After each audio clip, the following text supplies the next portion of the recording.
without looking at my code specifically, if I remember where I put this into my app with the midst, I think I had it something like if the person has interacted with a screen or two screens 5 different times, and I just have a little user defaults counter that goes up and says you did this thing 5 times, then they're probably using the app a reasonable amount.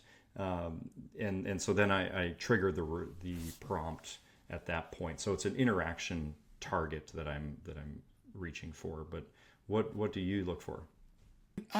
And maybe I don't know if you remember about the review prompt, but I think, doesn't it say that it will only show it to the user a maximum of like 3 times in a year, or three times ever or something? Or Yeah, there three was times per something app about version, maybe. I Yeah, I think when you think do it a was new app version, you can. right. And so I was kind of relying on Apple's the system, To not show it too often. right? Because I know that it'll prevent it. So I felt like, well, I'm not going to put some kind of a timer on there. I'm just going to have an interaction gate that people cross, Yeah. and then with every app update, that user defaults value is going to get. I think I reset it. Right. And I know a lot of people talking about like right after they did whatever the main thing was, or something that indicated it was positive, like, if you, let's see, well, what are your apps? You've got your, the Midst, which is very popular, kind of life blogging almost, right?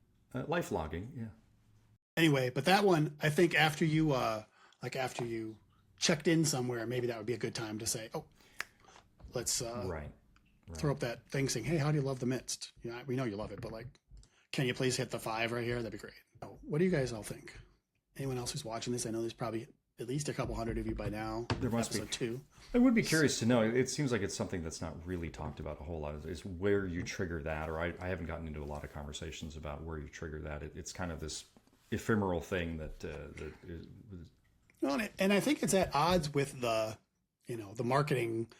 Like if you watch someone say, "Hey, what makes people make your app work well?" and they'll tell you, throw that rating or review prompt up on the screen as soon as you can on the very first launch, right away, which is a terrible customer experience, but also it apparently drives better review numbers, and those drive downloads. So then, there's definitely a trade-off there, and you can certainly see apps going to both extremes, I'll say.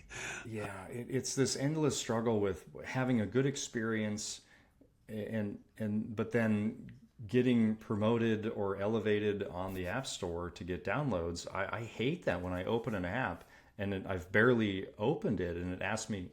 Yeah, like review. Why would I want to review it? I just opened it. Like, right. It feels like a dark pattern to me, so I avoid that. A large, I don't know, majority, but a large number of apps will give you that review prompt, not necessarily not the first second you open it, but during their onboarding or toward the end of their onboarding. Certainly before you hit a paywall screen, though. So yeah. Anyway,